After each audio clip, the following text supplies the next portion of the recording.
Sean bienvenidos y bienvenidas a todos y cada uno que se conectan a través de esta plataforma virtual del Consejo Nacional de la Judicatura y su Escuela de Capacitación Judicial, Dr. Arturo Celedón Castrillo. Nuevamente tenemos con nosotros al distinguido jurista argentino, Dr. Luis María Palma, quien nos va a exponer un interesante tema que lo teníamos dentro de los pendientes, acerca de los enfoques de mejora en la gestión, productividad y efectividad de la organización judicial, bajo el área de la temática de gestión del despacho judicial. Con nosotros el doctor Luis María Palma. Voy a proceder a leer un extracto de su hoja de vida para aquellos que desean conocer un poco más al doctor Palma. El doctor Luis María Palma es presidente electo de la International Association for Court Administration, IACA, de Louisville, Kentucky, Estados Unidos, director nacional de modernización judicial, Ministerio de Justicia y Derechos Humanos de la Nación de Argentina, director del International Institute for Justice Excellence de La Haya, Holanda, presidente de E-Justicia Latinoamérica, director del Centro de Estudios sobre la Justicia, CEJUS, Facultad de Derecho de la Universidad de Buenos Aires, abogado, postdoctor en Derecho de la Pontificia Universidad Católica de Paraná, Curitiba, Brasil, doctor en Ciencia Política, doctor en Sociología, doctor en Derecho Internacional Privado de la Universidad Notarial de Argentina, declarado personalidad destacada en el ámbito de las ciencias jurídicas por la Legislatura de la Ciudad Autónoma de Buenos Aires, declaración 379-2019, consultor del National Center for State Courts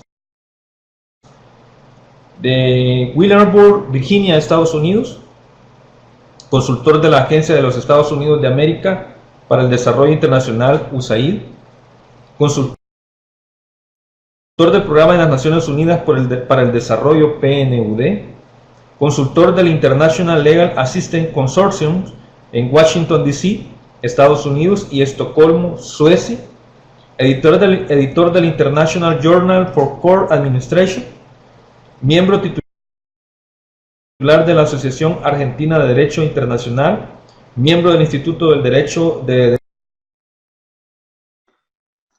Internacional Privado del Colegio Público de Abogados de la Capital Federal, especialista en política judicial con estudios en Universidad Complutense de Madrid, España, National Judicial College en Reno, Nevada, Estados Unidos, Center on Judicial Education and Research, San Francisco, California, Estados Unidos, profesor visitante en la Universidad de Florida, Levin College, Jacksonville, Florida, Estados Unidos, la Universidad de París, de Francia, la Universidad del Estado de Tbilisi, en Georgia, Universidad de El Salvador, San Salvador, República del Salvador, profesor titular de taller de tesis 1 y taller de tesis 2, doctorado en Ciencias Jurídicas, Universidad Nacional de La Matanza, profesor titular de Evaluación Institucional y de la Calidad de las Oficinas Judiciales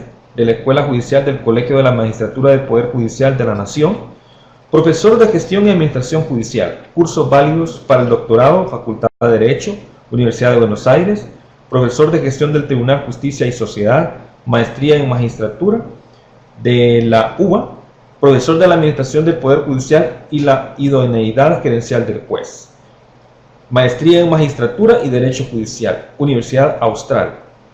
Fue coordinador general de la Comisión Nacional de Gestión Judicial en la Corte Suprema de Justicia de la Nación de Argentina, ex decano de la Facultad de Estudios para Graduados de la Universidad de Belgrano, fue coordinador del Programa Integral de Reforma Judicial del Ministerio de Justicia y Derechos Humanos de la Nación, fue coordinador general del Programa Casas de Justicia, Ministerio de Justicia y Derechos Humanos, Jefatura de Gabinete de Ministros, Banco Mundial.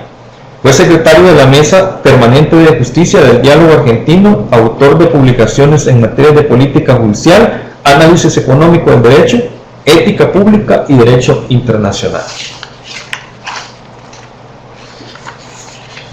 Recientemente, el doctor Luis María Palma recibió un prestigioso reconocimiento como personalidad destacada en el ámbito de la ciencia jurídica por parte de la legislatura de la ciudad de Buenos Aires de Argentina, a la cual desde acá le damos nuestras más sinceras felicitaciones, lo cual fue, tengo entendido, esta misma semana.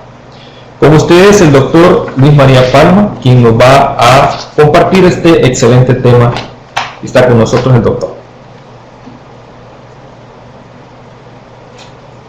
Muchísimas gracias, licenciado. Es un honor acompañarlos. Voy a tratar la temática de los enfoques de la mejora en la gestión, la productividad y la efectividad de la organización judicial, a partir de una presentación en la cual deseo hacer una breve referencia a un contexto en el cual estuve considerando algunas ideas en una anterior presentación, que es el del área de la información, para después ir a tratar temáticas de lo que implica el manejo de casos, el liderazgo, el trabajo en equipo, como herramientas efectivas para la mejora en la gestión. Otra visión relacionada con la importancia de tener al usuario presente a la hora de prestar mejores servicios, es decir, de con el usuario, desde el punto de vista de la calidad. La importancia de los indicadores para medir cómo es que funcionan este tipo de servicios y cómo se puede tratar de ocultar el funcionamiento de las unidades judiciales y finalmente las perspectivas que a este respecto se abren. De todo, en cuanto al área de la información, creo que es importante tener presente, como en alguna oportunidad lo mencionara con anterioridad, nosotros vivimos una época en la cual la tecnología prácticamente está en todos los órdenes de nuestras vidas. Y esto significa que para bien y para mal, muchos aspectos de lo que implica el manejo de los teléfonos celulares, los iPads o tablets, las computadoras y demás, estén presentes en cómo nos relacionamos con nuestros semejantes, comunicamos con nuestras familias, pero lamentablemente no tanto en cuanto a cómo trabajamos en la justicia. Uno hoy en día crea grupos de WhatsApp con la familia o con compañeros de trabajo, pero sigue notificando por cédula, por medios tradicionales. Y esto nos habla de que mientras algunas cosas se saben en tiempo real y en segundos, otras llevan días, meses, semanas o incluso años. Y muchas de estas tienen que ver con la justicia. Es decir, el conocimiento, la ciencia y la tecnología avanzan mucho más rápido que lo que la estructura judicial está en condiciones de absorber.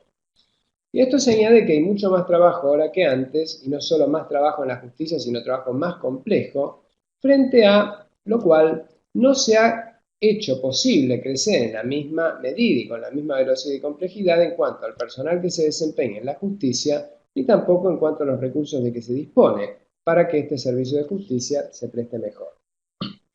Esto implica, a su vez, advertir que hay otras problemáticas, no solo por la mayor cantidad y complejidad de trabajo, sino también por el alcance transnacional de determinado tipo de problemas. La criminalidad organizada, los desplazamientos migratorios masivos, producto de, por ejemplo, daños ambientales o crisis humanitarias, situaciones ante las cuales el Estado-Nación es impotente y los sistemas judiciales también, por lo cual es imprescindible la colaboración. De manera que a las propias rigideces de las normas, en función de las cuales actúan los sistemas judiciales, se añaden problemas frente a los cuales los Estados-Nación son impotentes. Hay una demanda social de justicia mucho mayor y más compleja y diversificada, y sin embargo, la oferta de servicios desde el sector público es, uno diría, prácticamente mínima en todo sentido, si uno piensa en lo que se puede hacer para tratar de progresar a esa misma velocidad. Es decir, hay un problema de desincronización. Los problemas se presentan más rápido y son más complejos, y la respuesta del Estado en general y de la justicia en particular es más lenta y generalmente no satisfaciendo en términos de calidad y tiempo la demanda social. A esto se añaden las comunicaciones y el lenguaje, no solo porque son obsoletas muchas veces tecnológicamente, sino también porque el lenguaje con que comunicamos desde la justicia es muy difícil de comprender para el común de los mortales. Y tenemos que hacer un esfuerzo en el sentido de hablar claro, porque si no la calidad del servicio se resiente, al no saber las personas qué es lo que significa lo que decimos al hablar y al decidir. Por otra parte, pensándolo ahora desde la perspectiva de qué se puede hacer en las unidades judiciales, yo he visitado 32 veces El Salvador y he trabajado con muchos de los jueces, fiscales y colaboradores judiciales que se desempeñan en las unidades de trabajo. La idea de desarrollar técnicas de manejo de casos, liderazgo y trabajo en equipo es valiosa y la han aplicado en muchas unidades judiciales, considerando que esto a su vez involucra la necesidad de organizarnos desde el liderazgo y el trabajo en equipo para procesar mejor y más rápido los casos que hay que resolver. El manejo de casos consiste en eso. Es un proceso mediante el cual los tribunales convierten los ingresos, es decir, los casos o problemas que les llegan, en resultados o resoluciones que hay que tratar de lograr bien y rápido. Y digo primero bien porque lo más importante es la calidad, y rápido porque el tiempo es una dimensión que se le critica mucho a la justicia por su lentitud. Pero para que esto ocurra, es imprescindible un cambio cultural, porque lo más importante que la justicia tiene es la gente que trabaja en ella, y para que trabaje bien es imprescindible que se sienta motivada y valorada. Y además esto requiere de conocer cómo hoy se trabaja en la justicia, pero también cómo se podría trabajar mejor en la justicia, motivando, valorando a la gente, utilizando de otra manera los recursos hoy existentes por parte de la gente que se desempeña, y también en la medida de lo posible organizándose de otra manera para poder aprovechar mejor esos recursos. Para esto es imprescindible saber cuáles son los problemas de la justicia, y eso no lo va a decir alguien de afuera de manera convincente. Ustedes, quienes trabajan en la justicia, son quienes mejor saben cuáles son los problemas que tienen. De manera que es esencial que ustedes sean como actores quienes identifiquen los problemas que tienen y que a partir de lo que se comparte, por ejemplo en trabajo de taller de manejo de casos, como lo he hecho varias veces en El Salvador, sean ustedes quienes utilicen herramientas y técnicas que compartimos en el desarrollo de estos cursos y elaboren soluciones para los problemas que tienen. Si son ustedes quienes identifican esos problemas, es decir, problemas que para ustedes son prioritarios, es mucho más factible que los cambios se produzcan que si alguien viene de afuera a decirles cuáles son problemas que tal vez no lo sean en vuestro caso. Con lo cual, elaborar soluciones aplicando estas herramientas, colaborando y creando las condiciones para que los colaboradores o los operadores que se desempeñan junto a ustedes acompañen ideas y traten en conjunto de desarrollarlas, ejecutar cambios posibles susceptibles de alcanzarse con los recursos de que se dispone, y midan posteriormente cómo es que esto está funcionando, por ejemplo, porque ahora trabajamos menos tiempo que antes, resolvemos más que antes, hay mejores opiniones de la gente que viene a los tribunales que la que había anteriormente, nos sentimos más cómodos en el ambiente de trabajo. Todo eso ayuda a sentir que estamos yendo por un camino mejor que el que transitábamos anteriormente, sin perjuicio de que haya que introducir ajustes a los cambios realizados por el hecho de que nada es para siempre. Lo importante es que una técnica de este tipo, en términos de liderazgo, de trabajo en equipo, de motivación del personal y de capacitación, va a llevar a cambios mucho más auténticos, producto de la convicción compartida, que otros que pudieran provenir de lo que alguien desde afuera cree que son los problemas de la justicia. Por otra parte, si uno piensa en este sentido, ¿cómo es que se puede lograr estos cambios? Yo diría que hay dos condiciones necesarias, pero no suficientes. Una es el liderazgo del magistrado. La palabra magistrado para mí apunta fundamentalmente no al juez únicamente, sino también al fiscal, al defensor, a todas las personas que tienen poder de decisión. Más allá de que magistrado es una expresión que se utiliza a veces para hacer referencia a los jueces de segunda o ulterior instancia. Pero genéricamente hablar de liderazgo, de capacidad de conducir, de organizar, de motivar, de dar el ejemplo, es esencial en quien tiene que tomar decisiones, porque es quien en definitiva, está a cargo de que los cambios se produzcan. Por supuesto que el liderazgo también lo puede ejercer el personal que trabaja aunque no tenga poder de decisión, en la medida en que entendamos que el liderazgo no es una posición sino una elección. Es que frente a un problema alguien busca una solución en lugar de quedarse esperando a que la decisión la tome otro. Con lo cual, esa capacidad de conducir, de organizar, de dar el ejemplo que el magistrado debe tener, tiene un complemento ineludible que es la participación del personal, que tiene que estar motivado, que se tiene que sentir valorado y que además está en condiciones de identificar problemas que tal vez el propio juez no esté en condiciones porque no conoce al detalle el lugar en que se desempeña cada uno de los integrantes del personal. Además, esto facilita el trabajo en equipo, el hecho de que distintas personas identifiquen facetas de ese problema u otros problemas y pongan esto en conocimiento de quien tiene que tomar las decisiones como para que se puedan esas decisiones tomar y lograr los resultados esperados. Además, es necesaria la participación y para ello la capacitación permanente del personal, así como la actualización de los sistemas de gestión, todo lo cual posibilita que las tareas se puedan llegar a desarrollar mejor. en la medida en que todos somos parte de los cambios porque somos quienes más conocen respecto de los problemas que tenemos de cara a su solución. Para esto, decía, está la cuestión del liderazgo del magistrado, del juez, podríamos llamarlo, como una cuestión esencial, que implica ser jefe y coordinador, porque uno tiene que tomar decisiones, pero también tiene que escuchar a las personas que están trabajando con uno.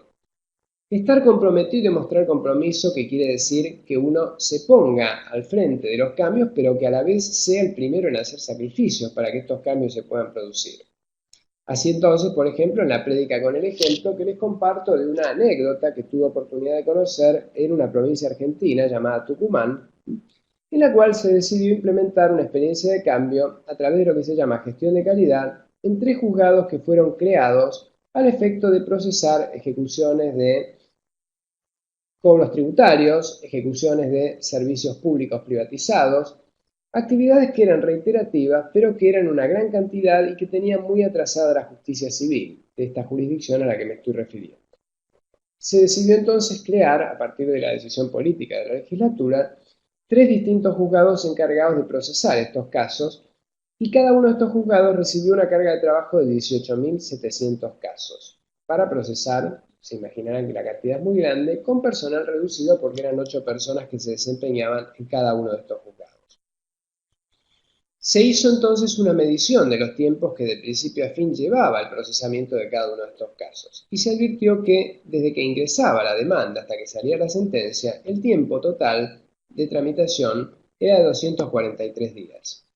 Mediante la capacitación en liderazgo, en trabajo en equipo, en uso de la tecnología, en proyección de resoluciones o decretos y en la realización de encuestas a usuarios, se logró eliminar tiempos muertos, evitar repeticiones de actividades que hacían distintos integrantes del personal sin estar comunicados entre sí, y en solamente 9 meses el tiempo total de tramitación se redujo de 243 días a 47 días por caso, es decir, una mejora superior al 500%, lo cual nos está hablando de que con una organización distinta de las tareas fue posible lograr resultados extraordinarios a partir del desempeño de la gente que estaba trabajando en los juzgados, algunos de cuyos colaboradores eran nuevos y otros eran antiguos en su desempeño en la justicia y en algunos casos habían sido anteriormente sancionados por su desidia, por su falta de calidad en el desempeño.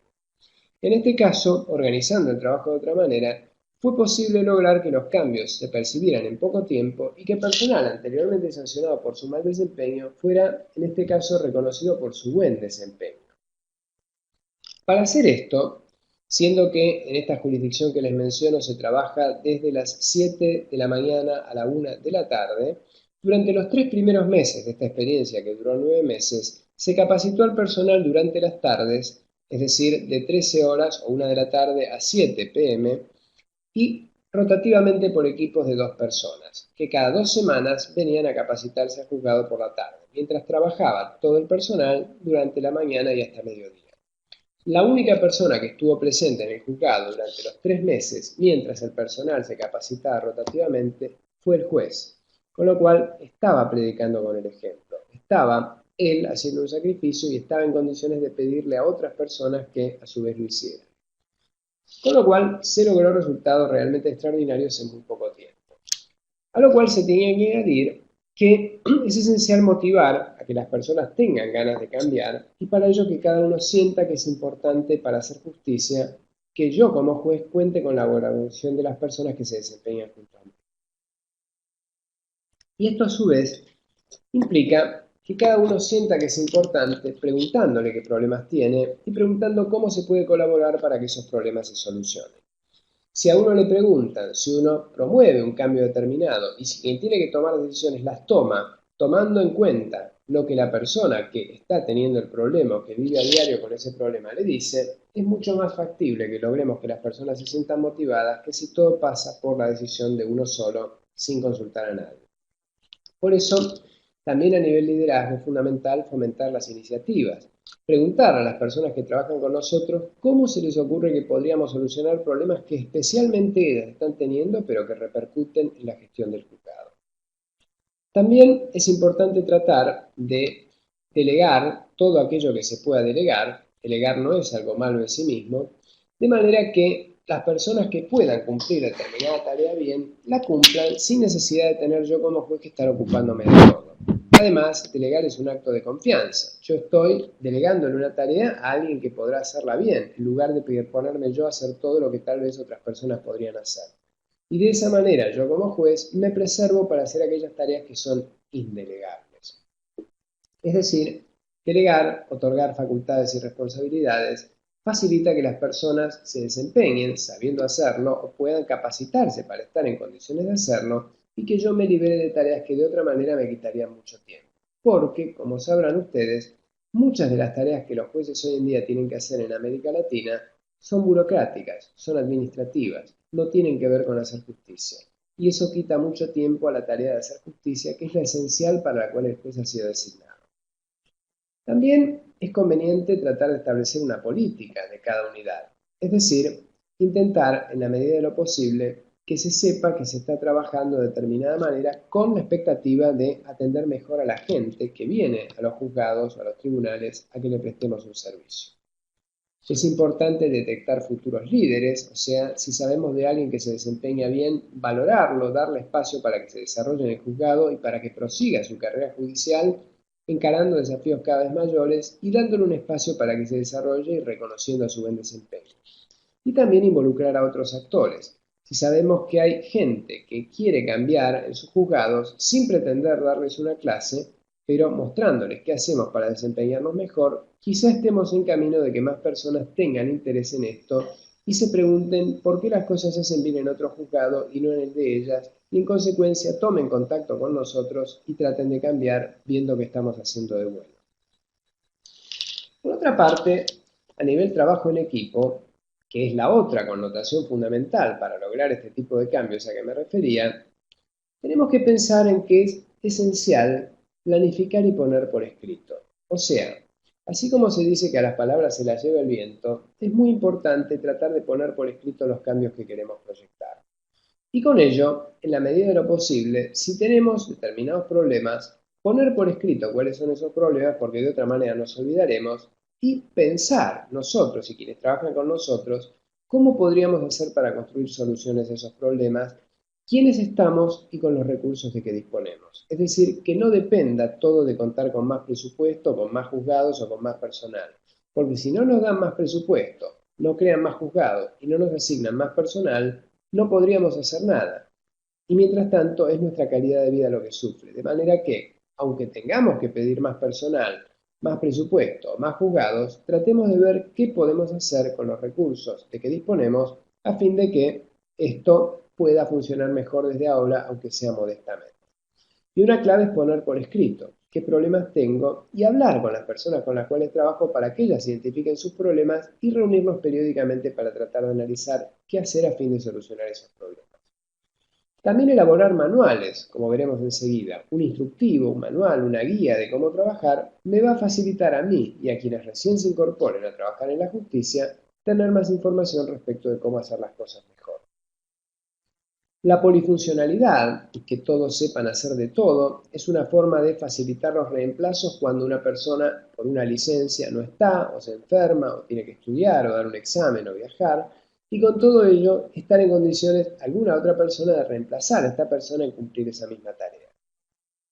El ascenso para la aptitud para el nuevo cargo es otro criterio que hay que tener presente por el hecho de que muchas veces en la justicia el progreso en la carrera no está determinado por la idoneidad, sino por el paso del tiempo o peor aún por la discrecionalidad. Cuando lo ideal es que uno sepa hacer bien lo que tiene que hacer hoy, pero también que sepa hacer bien lo que tendrá que hacer mañana. Es decir, que el ascenso vaya de la mano de que la persona sepa hacer aquella tarea para la cual sea ascendida.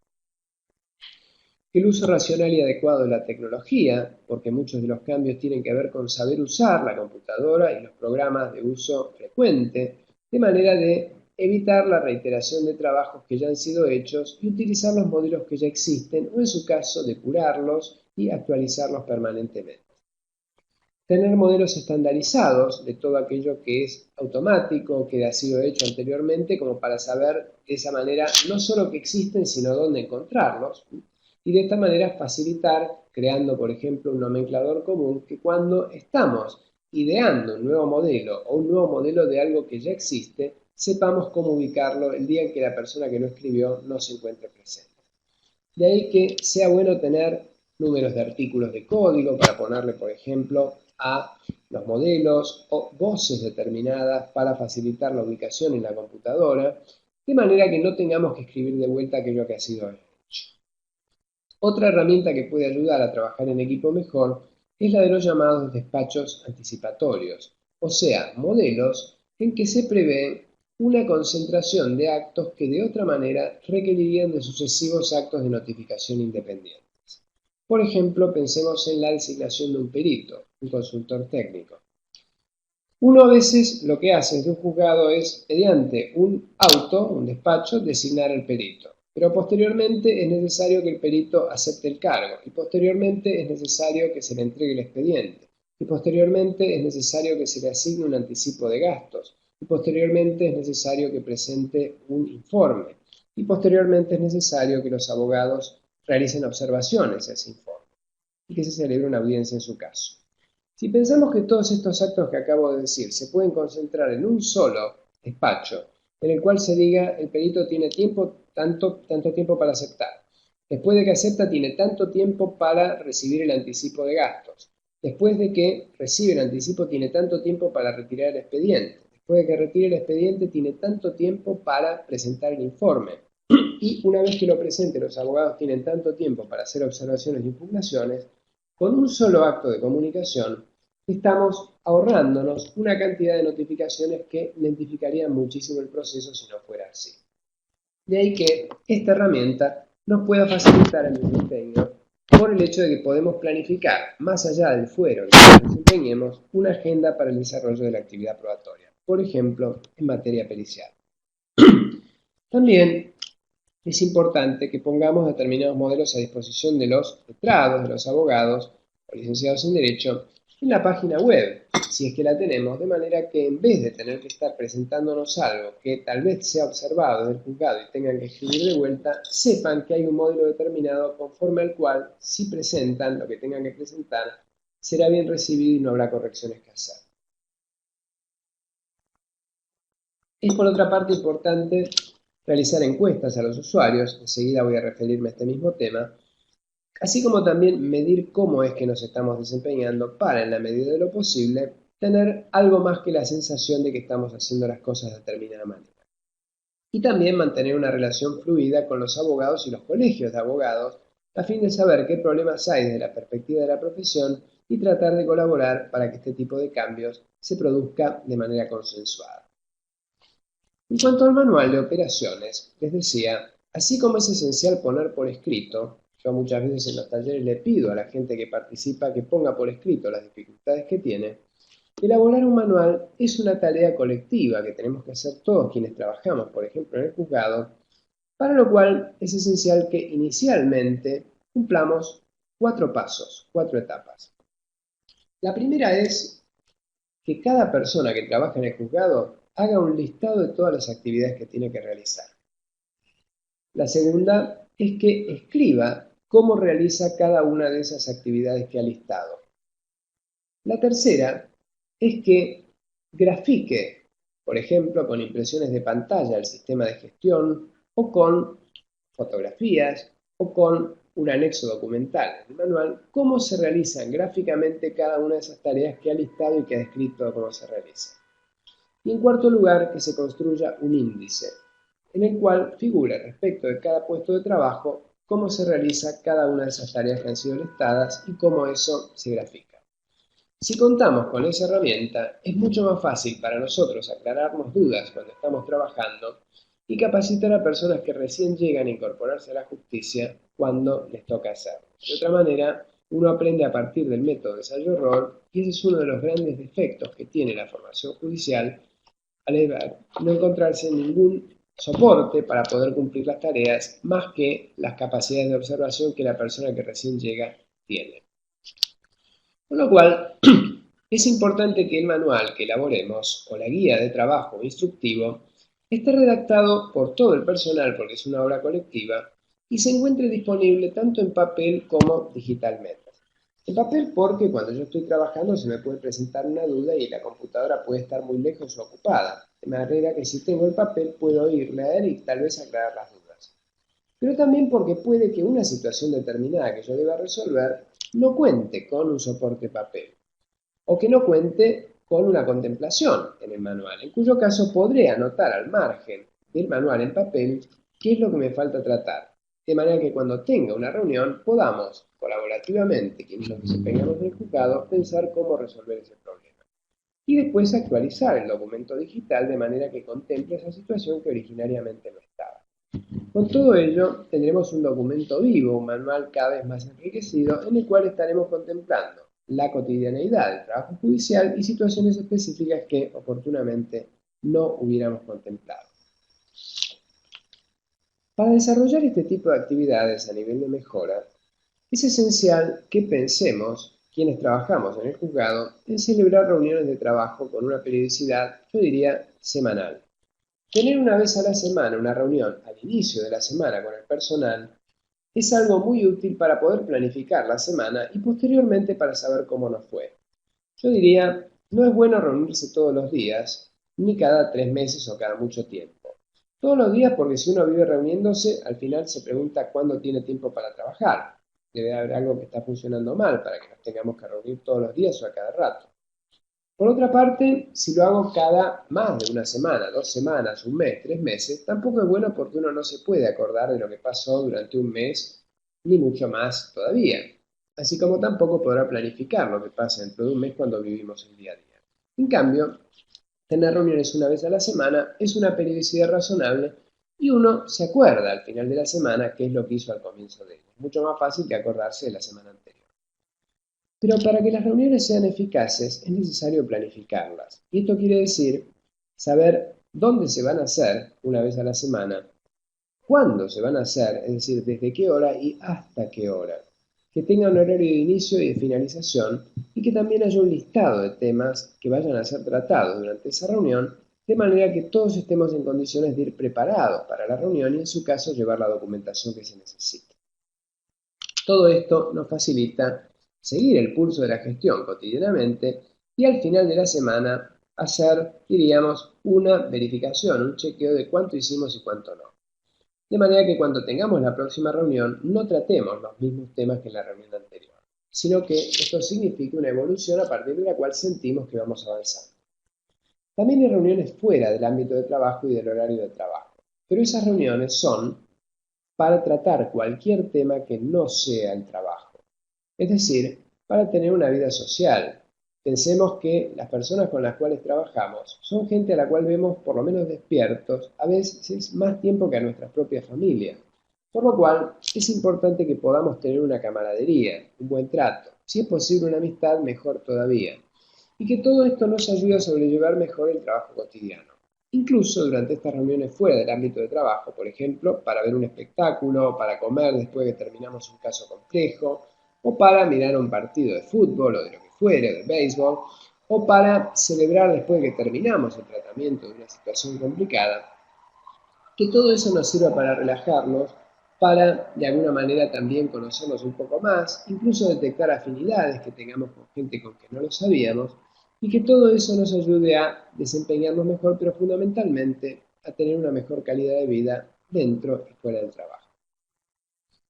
La capacitación es otra actividad importante, tanto interna en el lugar de trabajo, porque lo que uno diga a veces puede no ser realista si no sabe cómo es el lugar en que se trabaja, de ahí que sea tan importante capacitarse en los lugares de trabajo. Y otras veces la capacitación externa, es decir, ir a un lugar, utilizar un webinar como lo estamos haciendo ahora, de manera de tratar temas que tal vez no sean tan cotidianos. Todo esto también lleva a que se pueda, en el marco de estas actividades, planificar la gestión sabiendo los resultados de mediciones o encuestas, a lo que me referiré enseguida, y fijándonos objetivos realistas por parte del líder que decide y quienes integran la unidad judicial, el equipo de trabajo. Además de todo lo cual, es importante organizarse de manera que haya mayor accesibilidad para las partes, es decir, para los usuarios del servicio, de manera que el juez y en su caso el secretario estén más disponibles para poder recibir lo que muchas veces se puede debido a que están atosigados de trabajo como consecuencia de muchas tareas administrativas. A esto hay que añadir justamente la situación relativa al enfoque en el usuario. ¿Cómo hacemos para pensar en la persona a la cual estamos prestando el servicio? Y en ese sentido, junto con lo que podamos identificar de problemas que tiene, es importante que le preguntemos a las personas cómo le estamos atendiendo. A veces, por ejemplo, fijando un buzón de sugerencias, para que quien tenga interés pueda escribir algo determinado y nos diga qué hacer. Otras veces, preguntándole a las personas, quienes tengamos más confianza en general, qué podríamos hacer para atenderlas mejor. Y otras veces haciendo encuestas anónimas. Digo lo de anónimas especialmente por el hecho de que es importante que la persona respecto de la cual estamos necesitando la opinión se sienta cómoda al opinar. Pensemos que si nosotros desde el juzgado decidimos que esta persona hace una encuesta y deja su nombre y apellido, puede temer, según lo que diga, que uno actúe de determinada manera en relación al pleito, con el cual tiene que lidiar cotidianamente y desde el juzgado debemos trabajar. De ahí que una encuesta anónima facilite, por ejemplo, si se hace una vez cada 6 meses, contar con información respecto de cómo estamos trabajando y cómo lo ve el usuario. Es decir, que no todo pase por lo que uno desde adentro de la justicia cree que es lo que debe hacer para trabajar mejor, sino que tenga una visión desde afuera respecto de cómo lo está haciendo. Y para ello es esencial que las encuestas partan de formularios diseñados por el juez y los funcionarios, como así también de sugerencias que en el buzón puedan ser introducidas por parte de los destinatarios. Es importante que la encuesta sea algo sencillo, que no tenga mucho tiempo que dedicarle a la persona, porque si no lo que sucede generalmente es que no nos complete la encuesta a nadie y no nos sirva, cuando de lo que se trata es de tener información de una gran riqueza que ninguna estadística nos proporciona. Por lo cual podríamos, por ejemplo, hacer, yo diría, 3 o 4 preguntas, y una de ellas ser la calidad de la atención. ¿Cuál ha sido la calidad de la atención? Y pongo opciones, ¿no? Como de selección múltiple o multiple choice. Muy buena, buena, regular, mala. Como para que la persona marque con una cruz lo que corresponde. ¿Cuál es la calidad de las resoluciones? Alta, media, baja, muy baja. Obviamente esto solo lo puede responder un abogado, no una persona que no conozca derecho. Accesibilidad al juez, al secretario. Alta, media, baja, muy baja. Que marque una opción, tildando con una cruz o tachando una cruz respecto de una opción determinada. ¿Cuánto tiempo me lleva respecto de estas 3 preguntas marcar con una cruz? Segundos. Podría agregar una cuarta pregunta que fuera relacionada con ¿qué podemos hacer para mejorar el servicio que prestamos? Y esa sí ser una pregunta con respuesta abierta, que quien quiera explayarse se explaya. Esto es importante tenerlo presente a la hora de diseñar un modelo de encuesta, pero posteriormente a la hora de atender a la persona con esmero, con calidad, después de lo cual se le pida a la persona que, en la medida de lo posible, responda a la encuesta que hicimos. No dejar un impreso de la encuesta al costado del mostrador para que quien quiera la complete, porque lo más probable es que nadie la complete si hacemos así.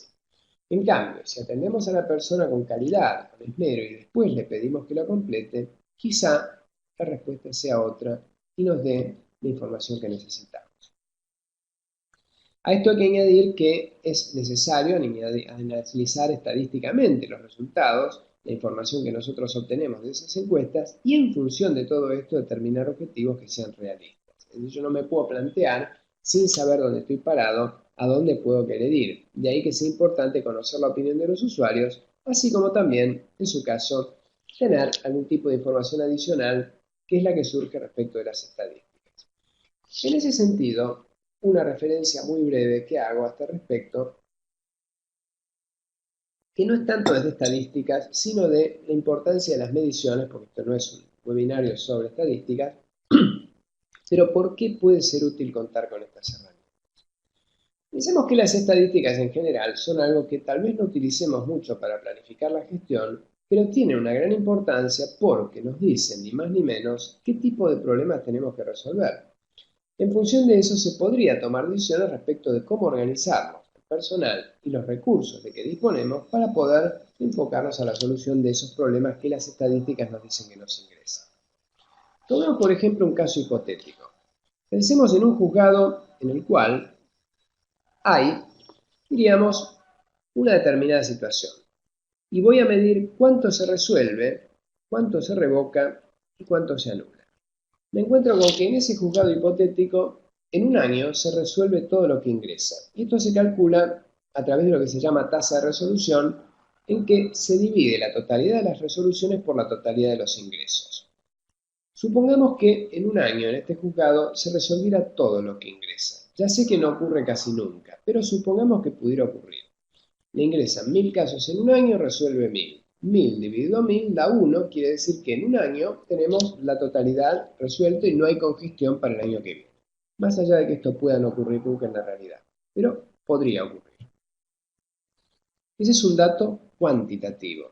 Yo con ese dato solo no sé cómo está trabajando el juzgado. Sé que está trabajando rápido, a lo sumo, porque no tiene congestión. Pero le agrego un segundo dato, y es lo que se llama tasa de revocación. Y tomo a partir de ahí un dato adicional, que es que ese juzgado resuelve todo en un año, pero la mitad de lo que resuelve se lo revoca. El tribunal de alzada le revoca la mitad de lo que resuelve. Resuelve 1000 casos, 500 se los revoca. Bueno, este es un dato cuantitativo también, pero que me hace arquear las cejas, me pone una señal de alarma respecto de que este juzgado está trabajando rápido, pero mucho de lo que resuelve en el sentido contrario, por parte del tribunal que revisa sus decisiones. Agrego un tercer dato cuantitativo, la cantidad de nulidades. Me encuentro con que ese juzgado que resuelve todo y le revocan la mitad de lo que le revocan hay que hacerlo de vuelta porque se lo anulan. Es decir, lo tiene que hacer otro juzgado, otro tribunal. Este tercer dato nos permite pensar que no hay ninguna duda de que ahí tenemos un problema en cuanto a la calidad de lo que estamos haciendo, porque la cuarta parte del trabajo, recordemos que le revocan la mitad de lo que resuelve y le anulan la mitad de lo que revocan, la cuarta parte del trabajo alguien tiene que volver a hacerla. Con estos elementos, entonces, nosotros podemos hacer un análisis triangular, tomando lo que se resuelve, lo que se revoca y lo que se anula. Yo puedo sacar la siguiente conclusión. ¿Este juzgado está trabajando rápido? Sí. ¿Está trabajando bien? No, porque la cuarta parte del trabajo hay que hacerla de vuelta. Con lo cual, hablar de que la calidad no es buena implica una consideración cualitativa, no cuantitativa. Yo no me he puesto a abrir expedientes para ver qué es lo que determina tantas nulidades. Por ejemplo, desconocimiento del derecho, por ejemplo, falta de capacitación. Pero puedo ahora sí hacer un muestreo y ponerme a investigar qué es aquello que de alguna manera está motivando que haya tantas nulidades. Y en función de eso sacar conclusiones respecto de cómo esto podría hacerse mejor. Por ejemplo, capacitando al personal. Para ir redondeando este concepto, ¿por qué se mejora en las unidades judiciales? Por ejemplo, en muchas actividades que he hecho en El Salvador y que me han compartido generosamente muchos de ustedes, me cuentan que mucho se ha hecho porque ha habido voluntad para cambiar. Pero también ha habido responsabilidad, ha habido persistencia y se han ido logrando resultados, aunque sean modestos, pero que permiten sentir que podemos tener una mejor calidad de vida. Es decir, las ideas hay que llevarlas a la práctica y eso requiere sacrificio. Pero muchas veces se falla porque no hay habilidades de liderazgo. No estamos preparados para eso. Nadie nos capacitó en términos de liderazgo en la Facultad de Derecho, por ejemplo. Otras veces no hay voluntad para liderar. El juez está concentrado en lo jurisdiccional y cree que no es necesaria la gestión, que no es necesaria la gerencia. Y sí es necesaria. Otras veces hay cambios frecuentes en el liderazgo, porque se va el juez, porque lo destituyen o por la razón que fuera, y hay que comenzar nuevamente a aprender a trabajar con otra persona que viene a hacerse cargo. Todo esto claramente es un problema en términos de que no estamos en condiciones de hacer las cosas con continuidad. Por lo cual, en ese contexto, es que se nos abren las perspectivas. ¿Qué podemos hacer respecto de todo esto para cambiar? Ante todo, pensar que la justicia funciona a partir de determinadas normas que en buena medida se han ido tornando obsoletas, porque responden a paradigmas y modelos de juzgado que no se condicen con los tiempos que vivimos. Nuestra vida es mucho más informal. La tecnología la hace mucho más informal. Hoy en día, un niño como mi hijo que tiene 5 años sabe mejor que yo cómo utilizar su teléfono, porque tiene teléfono también, o el control remoto del televisor. Y saben porque son nativos digitales. Bueno, necesitamos pensar que esas herramientas, que son amigables y que una criatura de tan corta edad sabe utilizar mejor que un adulto, nos pueden ayudar, debidamente utilizadas, si las normas lo permiten con mayor flexibilidad, a gestionar más rápido.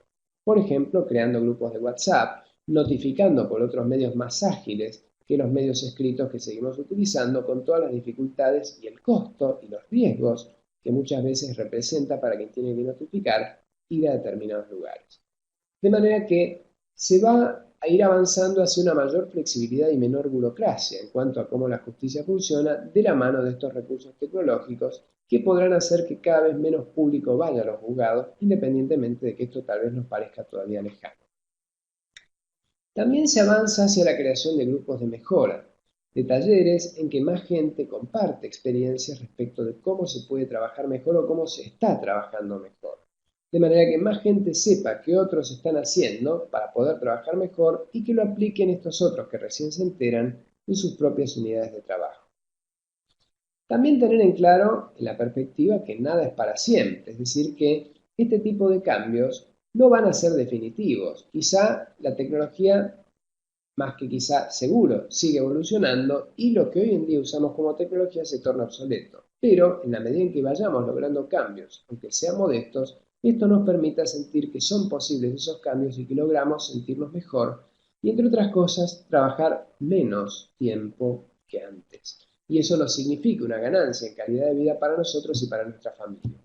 Porque pensemos que hay un recurso que nunca nos van a poder ampliar, si es que queremos hacer las cosas mejor. Podrán darnos más recursos, podrán darnos más personal, podrán darnos más juzgados, podrán darnos mejores leyes, más presupuesto, pero no nos van a poder dar más tiempo, porque el tiempo es el que tenemos, de manera que se trata de administrarlo inteligentemente. Y la idea de esto no es trabajar más, sino trabajar menos y mejor, para tener tiempo para cosas más importantes que el trabajo, como por ejemplo nuestra vida familiar, nuestra vida personal. De modo que, en la medida en que estemos atentos a esto y a cómo podemos hacer las cosas mejor y más rápido, vamos a recuperar tiempo para nosotros y para nuestras familias. Y por otra parte, también desde las perspectivas, considerar que avanzamos hacia la creación de nuevos modelos de justicia, tema al cual me referí en un webinario anterior, este año, que tiene que ver con la separación de lo jurisdiccional y lo administrativo, para que el juez se concentre en lo jurisdiccional, para que el personal de apoyo se ocupe de lo administrativo y para que no haya distracciones que lo lleven al juez, como sucede hoy en día, a estar más abocado a tareas burocráticas que a la tarea de resolver los conflictos. Así entonces, centros integrados, como el caso de Soyapango, u otros modelos a los que me referí en ese webinar a que anteriormente me estaba mencionando, que implican la organización de las tareas de manera que haya otros perfiles profesionales que ayuden en lo administrativo para que los jueces se concentren en lo jurisdiccional. Con todo lo cual llegamos al punto en el que, en la medida en que entendemos que estos enfoques de mejora a través del liderazgo y el trabajo en equipo para incrementar la productividad y fundamentalmente la calidad de la tarea y la calidad de vida se van instalando entre nosotros, tenemos una mayor apertura mental para admitir cambios más profundos como los de creación de nuevos modelos. Una cosa es trabajar mejor en los modelos existentes, que es de lo que hablamos cuando hablamos de enfoques de mejora, y otra cosa es trabajar mejor en nuevos modelos. Si yo me doy cuenta que el liderazgo y el trabajo en equipo son importantes en el modelo existente, quizá tenga mayor amplitud y apertura a aceptar nuevos modelos de justicia en los cuales los jueces no se ocupen de lo administrativo. De manera que este es un proceso en el cual se complementan estos dos enfoques, mejorar lo existente o diseñar nuevos modelos.